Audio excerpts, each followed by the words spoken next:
De salaire modeste à millionnaire, la stratégie infaillible pour bâtir un patrimoine. Peut-on réellement devenir millionnaire au Canada avec un petit salaire?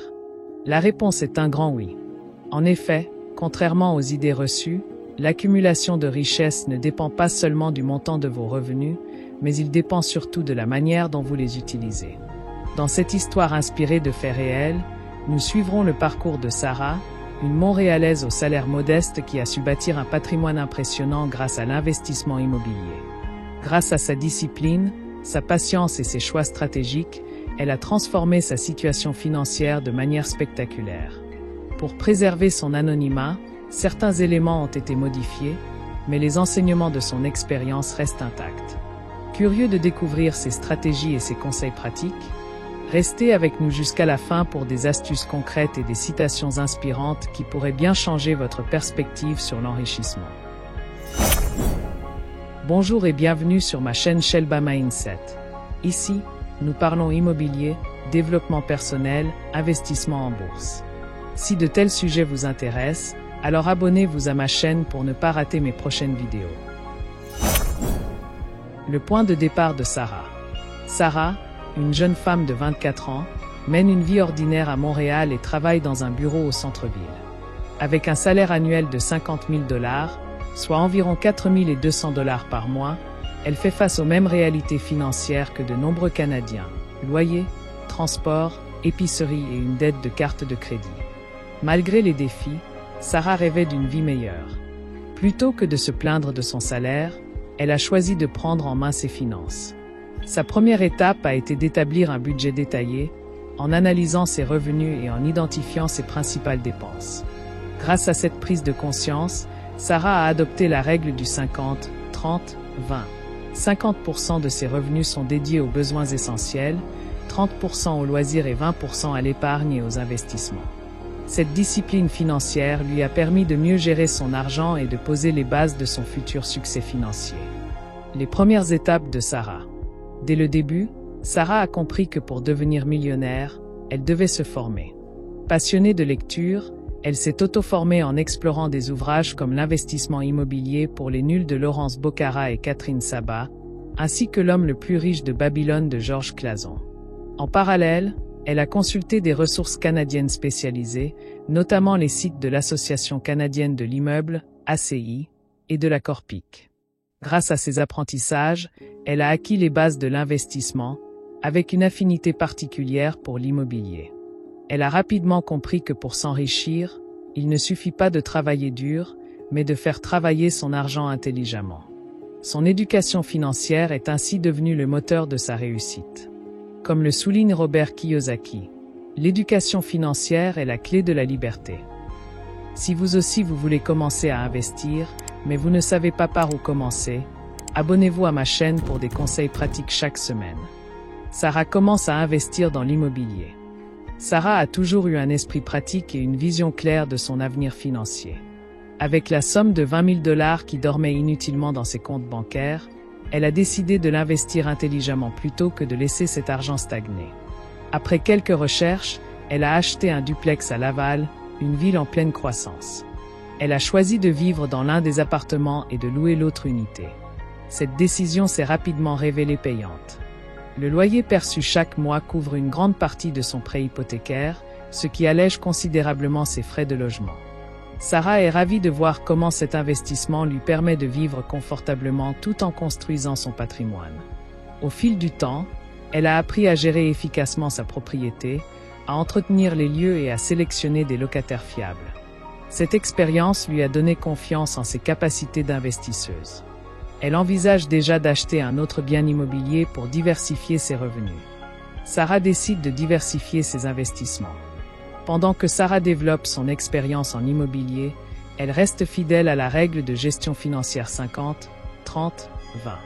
Cette méthode lui permet d'allouer 50% de ses revenus à ses besoins essentiels, 30% à ses loisirs et 20% à l'épargne et aux investissements.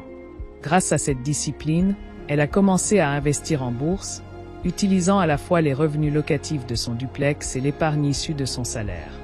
Sarah a choisi de diversifier ses placements pour réduire les risques. Dans un premier temps, elle a investi dans des FNB, fonds négociés en bourse, qui suivent les marchés boursiers canadiens et américains. Ces fonds lui offrent une exposition diversifiée tout en nécessitant peu de gestion active. Elle se souvient souvent des sages conseils de sa grand-mère Ambouda, qui lui répétait « Ne mets pas tous tes œufs dans le même panier ». Ce proverbe populaire guide ses décisions financières et l'encourage à explorer différentes avenues d'investissement. En combinant immobilier et bourse, Sarah construit progressivement un portefeuille solide et équilibré. Elle reste prudente, suit régulièrement l'évolution des marchés et ajuste sa stratégie aux besoins. Son objectif est clair, atteindre l'indépendance financière tout en minimisant les risques. Sarah investit dans une deuxième propriété. Grâce à la location de son duplex, Sarah a pu accélérer le remboursement de son prêt hypothécaire. En seulement 5 ans, elle a accumulé plus de 100 000 $ en équité sur sa propriété, une étape importante dans son parcours financier. Cette réussite lui a donné confiance et l'a motivée à poursuivre ses investissements. Avec l'équité accumulée, ses revenus locatifs stables et une augmentation de son salaire au fil des années, Sarah a décidé de franchir une nouvelle étape, acheter une deuxième propriété. Cette fois, elle voulait éviter les erreurs commises lors de son premier achat. Pour cela, elle a fait appel à un agent immobilier expérimenté qui l'a guidée dans chaque étape du processus. Le courtier a réalisé des analyses approfondies pour évaluer la rentabilité potentielle de plusieurs propriétés. Après avoir étudié les options, Sarah a choisi d'investir dans un triplex situé dans son quartier. Elle a décidé de louer entièrement cette nouvelle propriété, ce qui lui génère un revenu locatif supplémentaire tout en augmentant son patrimoine. Cette acquisition marque une nouvelle phase dans la stratégie d'investissement de Sarah.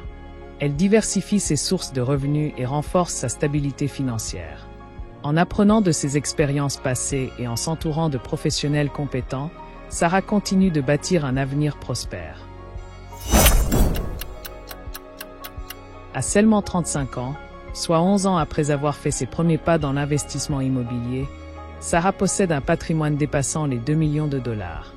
Ce succès est le fruit de sa persévérance, de sa vision stratégique et de sa capacité à surmonter ses peurs. Fière de son parcours, elle partage volontiers son expérience avec son entourage.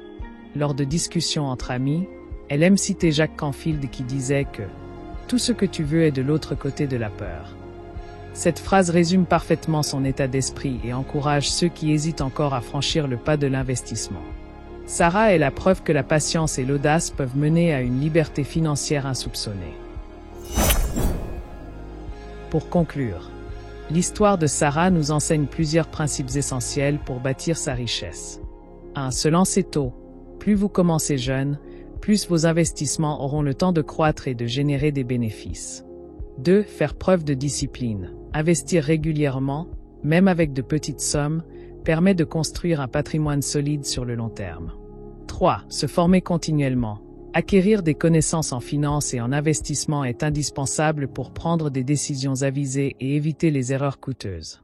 4. Diversifier ses placements. Répartir ses investissements dans différents secteurs permet de réduire les risques et d'assurer une stabilité financière. En appliquant ces principes, chacun peut, comme Sarah, bâtir progressivement un patrimoine et atteindre une liberté financière. Si vous êtes prêt à construire les bases pour votre indépendance financière, commencez dès aujourd'hui. Abonnez-vous à ma chaîne, aimez et partagez la vidéo pour ne pas rater les prochaines sur l'éducation financière, l'immobilier et le développement personnel.